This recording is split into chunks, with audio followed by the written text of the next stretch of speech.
நீதி வழங்கும் போது அண்ணன் தம்பி சொந்தம் பந்தம் பணக்கார ஏழை எதையுமே பார்க்க கூடாதுடா. நாயத்தை மட்டும் தான் சொல்லணும். அனைவருக்கும் வணக்கம். தமிழ்நாட்டின் முதலமைச்சராக நாளை காலை 10 மணிக்கு பதவியேற்க இருக்கிறார் தமிழக வெற்றிகள்துறை தலைவர் விஜய் அவர்கள். தமிழ்நாட்டின் முதலமைச்சராக நாளை காலை பதவியேற்க இருக்கிறார் தமிழக வெற்றிகள்துறை தலைவர் விஜய் அவர்கள். தமிழ்நாட்டின் முதலமைச்சராக நாளை காலை பதவியேற்க இருக்கிறார் தமிழக வெற்றிகள்துறை தலைவர் விஜய் அவர்கள். தமிழ்நாட்டின் முதலமைச்சராக பதவியேற்க இருக்கிறார் நாளை பதவியேற்க இருக்கிறார் தமிழக வெற்றிகள்துறை தலைவர் விஜய் அவர்கள். இன்று மாலை 6 மணிக்கு ஆளுநரை சந்திக்கிறார் விஜய் அவர்கள். இன்று மாலை 6 மணிக்கு முதலமைச்சராக பதவியேற்க ஆளுநரை சந்திக்கிறார் விஜய் அவர்கள். மீண்டும் இன்று மூன்றாவது முறையாக பதவியேற்க அழைக்க ஆளுநரை சந்திக்கிறார் விஜய் அவர்கள். இதைத்தான் கடந்த 4 நாட்களாக 5 நாட்களாக ஒவ்வொரு ஊடகங்களும் பேசிக்கிட்டு இருக்கு. மே 4ஆம் தேதி மாலை 6 மணிக்கு தமிழ்நாட்டினுடைய தேர்தல் முடிவெல்லாம் வெளிவந்துச்சு. அப்பவே நான் சொன்னேன், கேம் இப்பதான் ஸ்டார்ட் ஆகுது, உள்ளே வெளியே மங்காத்தா கேம் இப்பதான் ஸ்டார்ட் ஆகுது, ரியல் பாலிடிக்ஸ் தமிழ்நாடு இப்பதான் பார்க்க போகுதுன்னு சொல்லியிருந்தோம். பார்த்துக்கிட்டு இருக்கு.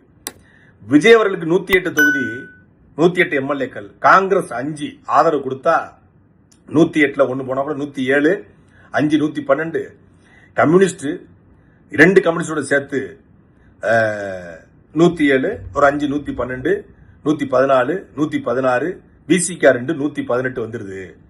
இதெல்லாம் சேர்ந்து ஆதரவு கொடுக்க போறாங்கன்னு சொன்னாங்க. நேத்து முதல்ல காங்கிரஸ், அப்புறம் 2 சிபிஐ சிபிஎம், அதுக்கு பிறகு விடுதலை சிறுத்தைகளும் ஆதரவு. அதை தாண்டி அமமுகவும் ஆதரவு கொடுக்குது அப்படின்னு ஒரு ட்விஸ்ட வச்சாங்க. ட்விஸ்ட கொண்டு போய் இந்திய யூனியன் முஸ்லீம் லீக்கோட சேர்த்து 120 பேர் எங்களை ஆதரிக்கிறான்னு சொல்லி நேற்று 3வது முறையாக ஆளுநரை சந்திச்சு தாவேகோட தலைவர் விஜய் அவர்கள் தன்னை பதவியேற்பதற்கு அழைக்குமாறு ஆளுநர்கிட்ட கடிதத்தை கொடுத்தாரு. நானும் உண்மையிலே எல்லாம் முடிஞ்சிச்சு போல இருக்கு. நான் இன்றைக்கு காலையில சரியா 10 மணிக்கு தமிழக வெற்றி தலைவர் விஜய் அவர்கள் வந்து முதலமைச்சர் ஆக போறாருன்னு தான் காத்திருந்தேன். எல்லாரும் காத்திருந்தது போல. விஜய் அவர்களை வந்து ஆளுநர் பதவியேற்க அழைப்பதன் சரின்னு நான் 2 காணொலி சொல்லியிருந்தேன். ஏன்னா தமிழ்நாட்டில் இன்றைக்கு பெரும்பான்மை பெற்றிருக்கிற சட்டமன்ற உறுப்பினர் வைத்திருக்கிறது விஜய் அவர்கள் தான். அப்ப அதான் சரி கூட. ஆனா தன்னை தூய சக்தி என்று அழைத்துக் கொண்டிருந்த தாவேகா தலைவர் விஜய் அவர்கள், தூய சக்தி என்று புகழ் பாடிக்கொண்டிருந்த தாவேகா தீய சக்தி ஊழல் சக்தி என்று அழைத்த அந்த தீய சக்தியாலும் ஊழல் சக்தியாலும் சட்டமன்ற உறுப்பினரான அவர்கள்ட்ட போய் கெஞ்சி கூத்தாடி சட்டமன்ற உறுப்பினரை கூட்டு வந்தது மட்டும் இல்லாம விஜய் இடதுசாரி சித்தாந்தத்தை கொண்டவர்களை மட்டும்தான் இழுத்திருக்காரு. என்டிஏ கூட்டணிக்குள்ள வந்து ஆளையே கேட்கலன்னு சொன்னாங்க.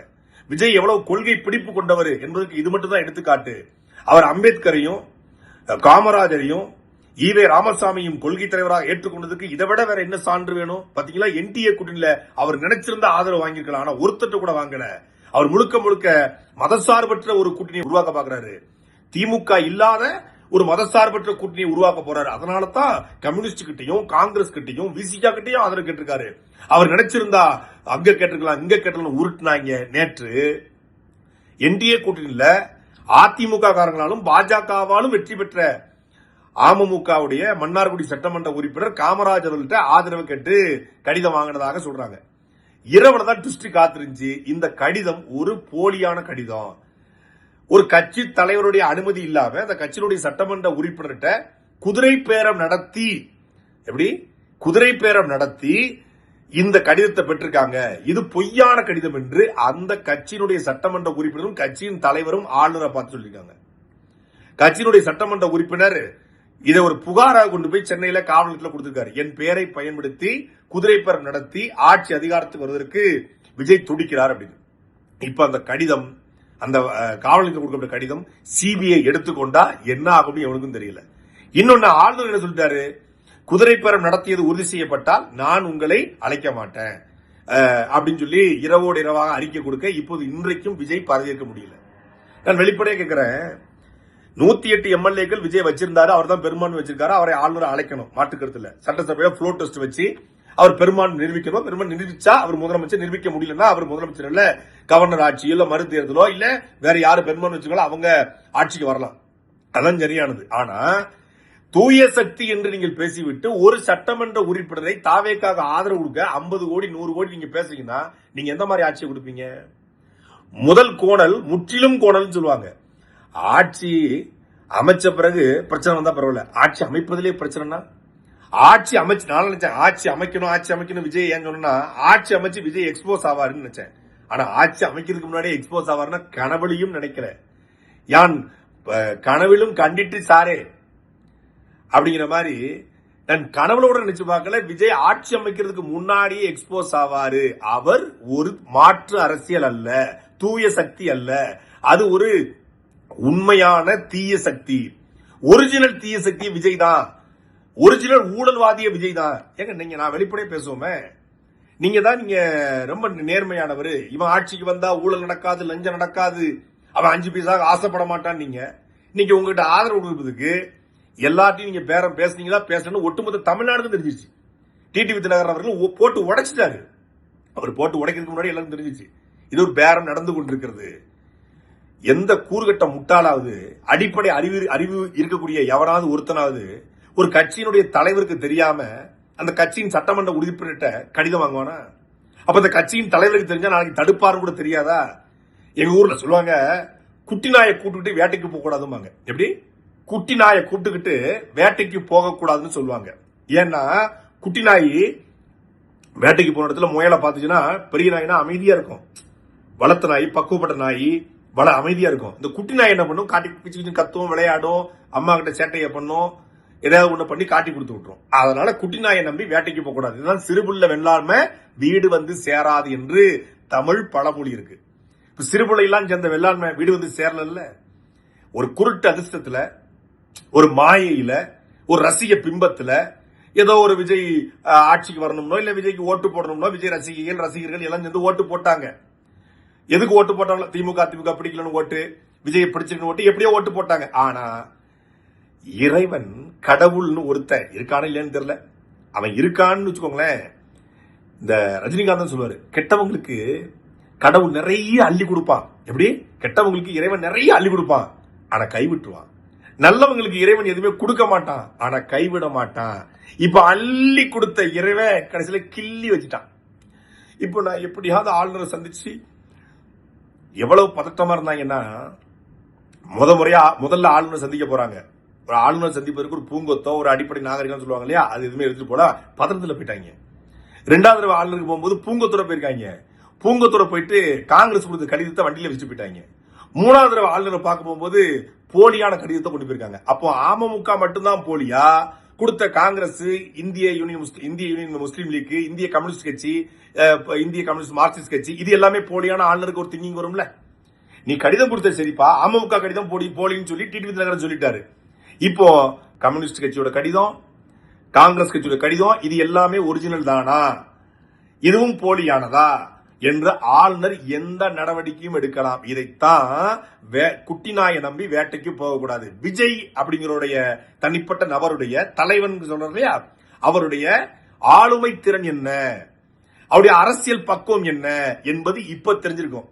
இப்ப மைண்ட் லைட்டா ஞாபகத்துக்கு வருமே, அரசியல் என்பது கொஞ்சி கொஞ்சி கடிக்கும் மீன் இருக்கக்கூடிய குளங்கள் கிடையாது, அது முதலைகள் நைந்திருக்கூடிய அகழி அப்படின்னு அண்ணன் சீமானவர்கள் சொன்னது இப்ப உங்க மண்டைக்கு ஞாபகம் வந்து போகுமே. இதைத்தான் நாங்க சொன்னோம்.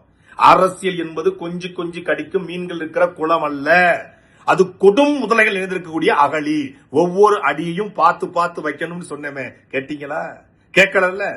கேட்காம கேட்பார் பேச்சு எல்லாம் கேத்து எடுப்பார் கைப்பிள்ளைன்னு சொல்லுவாங்க. விஜய் ஒரு எடுப்பார் கைப்பிள்ளை, யாரு சொன்னாலும் கேட்பாருங்க. அதாவது சுத்தி இருக்கக்கூடிய ஆட்கள், நிர்மல்குமாரை விட்டு பேச்சுவார்த்தை, முஸ்தபாவை விட்டு பேச்சுவார்த்தை, இந்த ஆதவர்ஜனா வெளியே வர மாட்டாரு, அவர் பெரியவர், இவங்களெல்லாம் விட்டு பேச்சுவார்த்தை. இவங்களே யாரு? பெரும்பெரும் தலைவர்கள். இவங்களை விட்டு பேச்சுவார்த்தை நடத்தி ஒரு வேலையை பார்த்தா, ஊடகவியலாளர்கள், ஜேர்னலிஸ்ட், அரசியல் லாபி பண்றவன், இவனெல்லாம் வச்சு பேச்சுவார்த்தை நடத்தினா அது எந்த மாதிரி முடியும், எந்த மாதிரி இழுத்துக்கு கிடக்கும்? இப்பவும் சொல்றேன், விஜய் பெரும்பான்மை நிரூபித்து முதலமைச்சர் ஆகட்டும், முதலமைச்சர் ஆகி ஒரு ஆட்சி அதிகாரத்துக்கு வரட்டும், அவர் சொன்னதெல்லாம் செய்யட்டும், அதுக்கப்புறம் நம்ம நேருக்கு நேர் நிறுத்தி சண்டை போடலாம். ஆனா வர்றதுக்கே நீங்க தடுமாறுறீங்களப்பா, வர்றதுக்கே உங்களுக்கு முடியலையே. 108 சீட்ல வச்சுக்க மே 4ஆம் தேதி ஆட்சி அதிகாரத்துக்கு வந்த நீங்க உங்களை நம்பி அடுத்தடுத்து வந்துருக்கணுமா இல்லையா? ஏன் வரல? ஏன் இவ்வளவு இழுபறி? ஏன் இத்தனை முறை ஆளுநர் சந்திப்பு? ஆளுநர்ல உங்களை புறக்கணிக்கல. ஆளுநர் உங்களை பார்க்க தயாரா இருக்காரு. உங்களுக்கு வந்து ஆதரவு கொடுக்கும் ஆட்கள் இருக்காங்க. அப்படி இருந்து உங்களால வர முடியல. ஏன் வர முடியல? ஏன்னா உங்களுடைய கெப்பாசிட்டி, கெப்பா குட்டி இருக்குல்ல, அந்த கெப்பா குட்டி அவ்வளவுதான். விஜய் வந்து இப்போ இது எழுதி கொடுத்தாங்க. ஜானகிசாமி, ஆதவர்ஜுனா இவங்கெல்லாம் எழுதி கொடுத்து பேசிடுறாரு. எங்க மேடையில பெர்ஃபார்ம் பண்ணிடுறாரு. ஆனா பொலிட்டிக்கலா காய் நகர்த்த முடியல பாருங்க. இந்த பொலிட்டிக்கல் இதை வந்து நகர்த்த முடியல. இதுக்குள்ள எவ்வளவு ரூமர்ஸ் எல்லாம் வந்துகிட்டு இருக்கு. பல்வேறு ரூமர்ஸ் வந்துகிட்டு இருக்குல்ல. அதிமுகவும் திமுகவும் சேர போறாங்க, எடப்பாடி பழனிசாமிய முதலமைச்சராக்க போறாங்க அப்படின்னு பல்வேறு கதைகள்லாம் ஓடிக்கிட்டு இருக்கு. எடப்பாடி பழனிசாமி அவர்கள் அவருடைய சட்டமன்ற உறுப்பினர்களை பாதுகாப்பு எப்படி காமராஜ் போல மிரட்டியோ இல்ல பணத்தை காட்டியோ ஏதோ ஒன்று குதிரை பேரம் நகர்த்தியோ பண்ணிடக்கூடாது என்பதற்காக அவருடைய சட்டமன்ற உறுப்பினர்களை பாதுகாக்க அவர் புதுச்சேரியில பாதுகாப்பா வச்சிருக்காரு. அது ஒரு அரசு கட்சி செய்ய வேண்டிய வேலை தான். ஏன்னா நம்பிக்கை இல்லாம இல்ல, என்ன வேணாலும் நடக்கலாம். இந்த நேரத்துல 100 கோடிக்கு 250 கோடியை காட்டுறோம் அப்படின்னு சொன்னா 300 கோடியை தட்டுறோம், ஒரு நிலத்தை எழுதி வாங்கி தரோம், இல்ல துணை முதலமைச்சர் பதவி தரோம் அப்படின்னு என்ன நடக்கலாம். இப்ப நடந்துகிட்டு இருக்கு, கண்ணுக்கு முன்னாடி நடந்துகிட்டு இருக்கு. விடுதலை சிறுத்தைகள் கட்சியுடைய தலைவர் அண்ணன் திருமாவளவனுக்கு இது ஒரு மிகப்பெரிய வாய்ப்பு தான். அந்த கட்சி ஒரு 30 ஆண்டு காலமாக தமிழ்நாட்டு அரசியல ஒரு அரசியல் பண்ணி 2 சீட்டு 3 சீட்டுமே பெற்றுக் கொடுத்த அந்த கட்சிக்கு இன்னைக்கு மிகப்பெரிய ஒரு வாய்ப்பு கிடைத்திருக்கிறது. அந்த வாய்ப்பை யாரு வழங்க போறாங்கிறதுல இருக்காரு. அந்த வாய்ப்பு வழங்கப்பட்டாலும் அது திருமாவளவனுடைய அரசியல் பார்வையில் அது வளர்ச்சி, விசிகாவின் பார்வையில் ஒரு வளர்ச்சி. பொதுவான நம்ம பார்க்கும்போது விசிகா திருமாவளவன் வந்து இவங்களோட ஒப்பிடும்போது ஒரு படித்தவர், நிறைய அரசியல் அனுபவம் கொண்டவர், ஒடுக்கப்பட்ட பிற்படுத்தப்பட்ட மக்களுக்கான அரசியலை பண்ணக்கூடியவர், களத்தில் நின்றவர். அவர் அதிகாரத்துக்கு வரட்டும், அவர் அமைச்சராகவோ துணை முதலமைச்சராகவோ, இப்ப அவர் முதலமைச்சர் பேசிட்டு இருக்காங்க. அவர் முதலமைச்சரா வந்தா என்னை விட மகிழ்ச்சி அடைய போறது யாரும் இல்ல. அவர் முதலமைச்சர் ஆகட்டும். 2 வருஷத்துக்கு முன்னாடி கட்சி ஆரம்பிச்சு ஒரு 69 படத்தை நடிச்சு எந்த விதமான அரசியலும் தெரியாத விஜய் எல்லாம் நாட்டில் முதலமைச்சராக வருகிற பொழுது திருமாவளவன் முதலமைச்சராக வருவதில் எந்த விதமான தப்பும் கிடையாது. அவர் அது மிகச்சரியானது. தமிழ்நாட்டு அரசியல் திருமாவளவன் முதலமைச்சராக ஒரு 5 ஆண்டுகள் இருந்தா என்ன தப்பு? யார் யாரோ இருந்துட்டாங்க, அவர் இருந்தா என்ன, அதுல மாற்றுக்கிறது இல்லை. ஆனா அவர் முதலமைச்சராக ஆக்கப்படுற, அவரை முதலமைச்சராக்குறது யாரும் ஓட்டு போடல. அவர் முதலமைச்சர் ஆகணும்னு சொல்லி தேர்ந்தெடுத்து யாரும் ஓட்டு போடல. ஆனால் இந்த பேரத்தில் அவர் முதலமைச்சராக்கப்படுறாருன்னா இந்த பேரம் பேசுற கும்பல்கள் நாளைக்கு என்ன பண்ணுவாங்க, எந்த மாதிரியான ஆட்சியை கொடுப்பாங்க, என்ன மாதிரி செய்ய போறாங்க, யாரு அவர் திருமாவளவன் முதலமைச்சர்னா யாரு துணை முதலமைச்சர், திருமாவளவன் முதலமைச்சருக்கு விஜய் ஏத்துக்குவாரா, ஜான் வரகிசாமி அதை விட்டுருவாரா, புஷி ஆனந்தும் ரசிகர்களும் அதை ஏற்றுக்கொள்வாங்களா அப்படிங்கிற ஒரு கேள்வி இருக்கு. இந்த பக்கம் விஜய் ரசிகர்கள் ஏற்றுக்கொண்டாலும், ஆதவர்ஜுனா, ஜான் வரகிசாமி இவங்கெல்லாம் ஏற்றுக்கொண்டாலும் திமுக அதிமுக அதை எப்படி அணுக போறாங்க, அவங்க அதை ஏத்துக்குவாங்களா, அதை சரின்னு ஒத்துக்குவாங்களா அப்படிங்கிற ஒரு பார்வை இருக்கு. ஒரு இக்கட்டான சூழ்நிலையில இடியாப்ப சிக்கலுக்குள்ள தமிழ்நாடு மாட்டிருக்கு. ஆனா இந்த இடியாப்ப சிக்கல்ல மொத்த தாவேக்காவும் மொத்த விஜய் கும்பலும் விஜயனுடைய மாஃபியா கும்பல் மொத்தமா எக்ஸ்போஸ் ஆயிட்டாங்க. ரூட்டு மாஃபியா ரூட்டு மாஃபியாவோட மன்னர்குடி மாஃபியா கழிவுற்றியா இந்த வரட்டா டிவி தெரியும், டிடிவி தெரியாத பாக்குறியா? ஆனா உண்மையிலே அண்ணன் டிடிவி அவர்கள் மீது எனக்கு விமர்சனங்கள் உண்டு. நேத்து பண்ண ஒரு சம்பவம் முரட்டு சம்பவம். ஒரு அனுபவம் வாய்ந்த அரசியல்வாதி அதை எப்படி அணுகுவாரு என்பதற்கு ஒரு சாலச்சிறந்த எடுத்துக்காட்டு அண்ணன் டிடிவி தினகரன் அவர்களுடைய ஆளுநர் சந்திப்பும் அதற்கு பிறகு நடந்த சம்பவங்களும் முரட்டு சம்பவம். விஜய் ஆட்சியில வரவிடாம இல்ல விஜய் பதவி இருக்காம தடுத்ததுனால நான் டிடிவி பாராட்டல. அது உண்மையிலேயே அவர் என்ன சொல்றாரு, ஒரு வார்த்தை பதிவு பண்றாரு. விஜயனுடைய கட்சி எதிர்த்து திமுகவை எதிர்த்து என் கட்சிக்காரன் ஒருத்தன் ஒரே ஒரு எம்எல்ஏ ஜெயிப்பான், அதை நீ வந்து எடுத்துட்டு போவனா நீ எந்த மாதிரி ஆளு? நீ தூய சக்தி என்று சொல்வதற்கு, நீங்க தூய சக்தி என்று சொல்வதற்கு உங்களுக்கு என்ன தகுதி இருக்கு? உங்களை எதிர்த்து போட்டி போட்டு உங்களை வீழ்த்தி திமுக ஒரு டிஆர்பி ராஜாவையும் வீழ்த்திய எங்களுடைய சட்டமன்ற உறுப்பினரை நீங்க எடுத்துட்டு போயிருவீங்க அப்படின்னா நீங்கள் எப்படி தூய சக்தி? நம்ம அந்த கேள்வி கேட்க வேண்டிய தேவை இருக்குங்க. ஏன்னா திமுக ஓட்டு போட்ட எல்லாரும், திமுக பெரும்பான்மையாக திமுக காரங்க ஓட்டு போட்டுதான் இந்திய யூனியன் முஸ்லீம் லீக்கும் சரி, கம்யூனிஸ்டும் சரி, பிசிகாவும் சரி எல்லாரும் வெற்றி பெற்றிருக்காங்க. காங்கிரசும் சரி, திமுக காரங்க கடுமையாக உழைத்து ஏதோ ஒரு வகையில பணம் கொடுத்தோ இல்ல பணம் கொடுக்காமலோ இல்ல கிஃப்ட் கொடுக்காமலோ அந்தந்த ஏரியா வட்டச்செயலாளர்ல இருந்து எல்லாரும் உழைச்சு தள்ளி மொத்த திமுகவும் தமிழ்நாடு முதலமைச்சராக ஸ்டாலின் வரப்போறாருன்னு காங்கிரசுக்கும் கம்யூனிஸ்டுக்கும் பிசிகாவுக்கும் ஓட்டு போட்டு தேர்ந்தெடுத்தவங்களை திமுக ஓட்டில் வெற்றி பெற்ற சட்டமன்ற உறுப்பினரை வைத்து தீய சக்தி என்று திட்டிவிட்ட பிறகு தூய சக்தி ஆட்சிக்கு திமுக காரங்க ஓட்டுல தான் நீங்க ஆட்சி அமைப்பீங்கன்னா நீங்கள் எப்படி தூய சக்தி? நீங்க எப்படி ஆட்சிக்கு வந்து நல்லதை கொடுக்க போறீங்க அப்படிங்கிற கேள்வியை டிடிவி தினகரன் அவர்கள் எழுப்பியிருக்காரு. அது உண்மையிலே ஒரு வேலிடான பாயிண்ட். அதனால அவரை பாராட்ட வேண்டிய தேவை இருக்கிறது. அவர் வச்சுதான் கடைசி ட்விஸ்ட். தேர்தல் பிரச்சாரத்துக்கு கூட எல்லா தொகுதிக்கும் போகாம, எந்த சட்டமன்ற உறுப்பினர்களையும் வந்து மக்கள்கிட்ட சரியா அறிமுகப்படுத்தாம, 38 மாவட்டத்துல 4-5 மாவட்டத்துக்கு கூட போகாம, தேர்தல் பரப்புரையில் 35 நாட்கள் வெறும் 6 நாள் முன்னாடி பரப்புரை பண்ணி எதுவுமே பண்ணாம, அதுவும் 1 மணி நேரத்துல 10 நிமிஷம் மட்டும் பரப்புரை, மாலை 6 மணிக்கு வீட்டுக்கு போயிடுவாரு. இப்படி ஒரு சோம்பேறித்தனமாக இருந்து பரப்புரை செய்த ஒருத்தருக்கு 10 நாளா அங்க தேர்தல் பரப்புரையில பெரிய ஈகோலாம் பார்த்துட்டு வந்தாரு. இப்போ ஒவ்வொருத்தரையும் விழுந்து விழுந்து கும்புறாரு. விழு கார்மார்க் சிலையில விழு, அங்க அம்பேத்கர் சிலையில விழு, அங்க ஆளுநர்கிட்ட போய் பவி நில்லு. எதுக்கு? பதவி. எப்படியாவது இந்த பதவி அடைஞ்சிடணும், எப்படியாவது இந்த பதவி அடைஞ்சிடணும் அப்படிங்கிறதுக்காக ஆளுநர் மாலைக்கு போறாரு, கம்யூனிஸ்ட் கட்சி அலுவலகத்துக்கு போறாரு, ஒவ்வொரு வீடுக்கா போறாரு. என்னெல்லாம் பண்றாங்க பாருங்க, என்னெல்லாம் கூத்து காட்டுறாங்க பாருங்க. நடக்கும், இன்னும் நிறைய நடக்கும். இது ஸ்டார்டிங் தான், இது ஆரம்பம் தான். விஜய் அவர்களை நாளைக்கு அதிகாரத்திற்கு வந்தாலும், விஜய் அவர்களே முதலமைச்சரா வந்தாலும் சக்கு வச்சிருக்காங்க, சுத்தி வச்சிருக்காங்க. விஜய் நீங்க நிக்கிறாருன்னா காங்கிரஸ் இந்த பக்கம், கம்யூனிஸ்ட் அந்த பக்கம், விசிக்கு அந்த பக்கம், இந்திய யூனியன் முஸ்லீம் லீக் ஒருவேளை இப்ப ஆதரவு திருப்பி வாங்கிட்டாங்க, ஆதரவு கொடுக்குறாங்க, திருப்பி வாங்கிட்டு போயிட்டாங்க. ஏன்? தலைமை பண்பு இல்லாதவருடைய காரணம். தலைமை பண்பும் ஆளுமை திறனும் ஆட்சி செய்யக்கூடிய பக்குவமும் பொலிட்டிக்கல் நாலேஜும் எதுவுமே இல்லாத ஒரு மார்க்கெட்டிங் ஏஜென்சி, ஒரு பிஆர் ஏஜென்சி ஒரு கட்சியை நடத்தி அந்த கட்சியை வச்சு வாக்க பறிச்சா, இன்ஸ்டாகிராம்ல இருந்து வீடியோக்களை போட்டு வாக்குகளை பறித்தால் என்ன நடக்கும் என்பதற்கு இது ஒரு சாலச்சிறந்த எடுத்துக்காட்டு. இது சும்மா இப்ப வந்திருக்கிறது வெறும் டீசர், இனிமேதான் ட்ரைலர் இருக்கு, இனிமேதான் மெயின் பிக்சர் இருக்கு. நீங்க விஜயை முதலமைச்சராக்க பாடுபட்ட பல பேருக்கு இது கண்ணீரை தரலாம், இது அழுகை தரலாம், இது வேதனையை தரலாம். விஜய் ஆட்சி அமைக்கிறதுக்கு ஒரு 1.5 கோடி பேர் ஆசைப்பட்டாங்க அப்படின்னா, அந்த பக்கம் 3.5 கோடி பேர் நிக்கிறாங்க. உங்களுக்கு 1.5 கோடி பேருக்கு விஜய் முதலமைச்சராக அழுக வருதுன்னா, அந்த 3.5 கோடி பேருக்கு விஜய் முதலமைச்சர் ஆக போறாருன்னு எரிச்சல் வருது, கோபம் வருது. பாக்குற ஒவ்வொருத்தனும் தமிழ்நாடு சட்டமன்ற அலுவலகத்தை, தமிழ்நாடு அரசு அலுவலகங்களை விஜய் போட்டாவா அப்படின்னு ஒவ்வொருத்தரும் கேட்கறாங்க. அப்ப யார் தான் ஓட்டு போட்டாங்கன்னு எனக்கு தெரியல, ஆனா ஒவ்வொருத்தரும் கேட்கறாங்க. தமிழ்நாடு அரசு அலுவலகங்களை விஜய் போட்டாவா என்னால கற்பனை பண்ணியே பார்க்க முடியல, அதனால தூக்கம் வரலங்க, இப்பதாங்க கொஞ்சம் நிம்மதியா தூங்குறேன் அப்படின்னு பல பேர். அப்போ ஆளுமை திறனும் பக்குவமும் அரசியல் அனுபவமும் இல்லாதவர்கள்.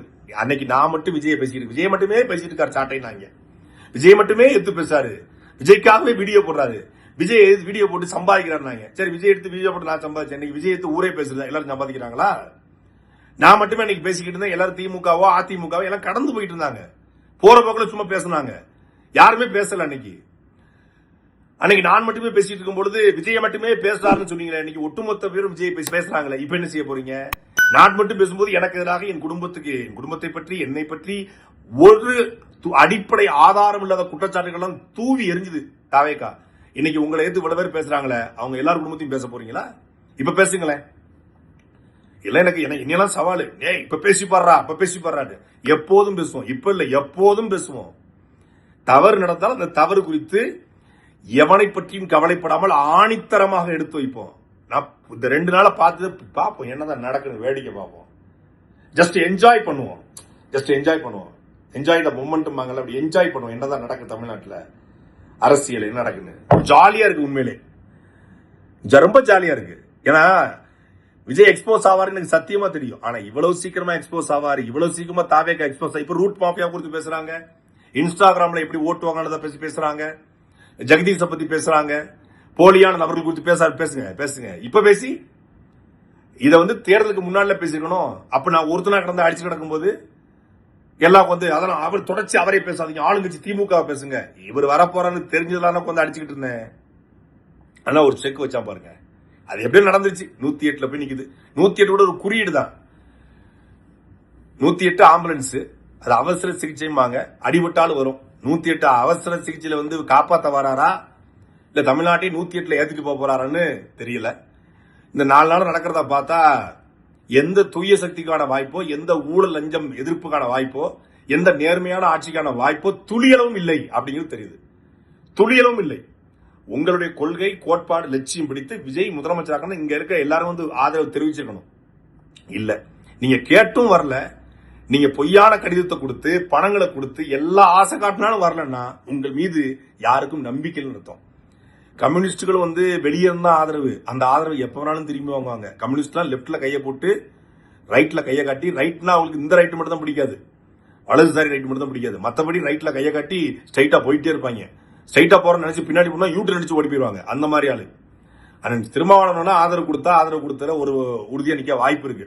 அது சொல்ல காப்பாத்துறதுக்கு உறுதியா நிக்க வாய்ப்பு இருக்கு. ஆனா அவருமே எல்லாம் பண்ணிக்கலாம்பா அப்படின்னு சொல்லிட்டு காலையில கூப்பிட்டு கேட்டா பண்ணணுமா பண்ணலாமான்னு யோசிச்சுக்கிட்டு இருக்கீங்க. என்னங்க யோசிச்சுட்டு இருக்கீங்க? நேரத்தரங்க தர்றேன், நீங்க தர்றேன்னு தான் சொன்னேன். அப்புறம் போன் வந்துச்சு, அப்புறம் பாத்துக்கலான்றாப்லையா. 3 நாளா அவரும் இதுதான் வாய்ப்பு அப்படிங்கறத சரியா இருக்காரு. அவரு இதை பயன்படுத்தி கூட நினைப்பாரு, அதான் சரி. திருமாவளுடைய பாயிண்ட் ஆஃப்ல இதுதான் சரி, அவர் பயன்படுத்த நினைப்பாரு, பயன்படுத்துறாரு. அவர் ஒட்டுமொத்தமாக தமிழ்நாட்டு அரசியல் ரொம்ப சுவாரஸ்யமா போயிட்டு இருக்கு. ஆனா விஜய் அவர்கள் எப்படியும் முதலமைச்சர் ஆயிடுவார்னு எல்லாரையும் போல நானும் நம்பிக்கிட்டு இருக்கேன். அடுத்தடுத்து ட்விஸ்டுகள் என்னென்ன வரப்போகுதுன்னு யாராலையும் யூகிக்க முடியல. எப்படி இந்த தேர்தலில் விஜய் ஓட்டு வாங்குறத யூகிக்க முடியலையோ, அப்படி அடுத்தடுத்து என்ன நடக்கும்னு எந்த கொம்பனாலையும் யூகிக்க முடியல. அங்க ஒரு சிறுபுள்ள கூட்டம் விஜய் முதலமைச்சராக துடிச்சுக்கிட்டு இருக்கு. இன்னொரு பக்கம் ஒரு பெரும் கூட்டம் விஜய் முதலமைச்சர் ஆகக்கூடாதுன்னு துடிச்சுக்கிட்டு இருக்கு. 2 கூட்டத்துக்கு மத்தியில விஜய் வெல்ல போறாரா, வீழ போறாரா, இல்ல கவர்னர் ஆட்சி வரப்போதா, இல்ல மறுதேர்தல் நடக்க போதா, யாரு முதலமைச்சராக போறாங்க அப்படிங்கிறது இன்னும் சில மணி நேரங்களில் தெரிஞ்சிடும். தொடர்ந்து பேசுவோம். நன்றி, வணக்கம். சாட்டை எடுத்து நாட்டை திருத்து, இளம் தலைமுறை தானே நீ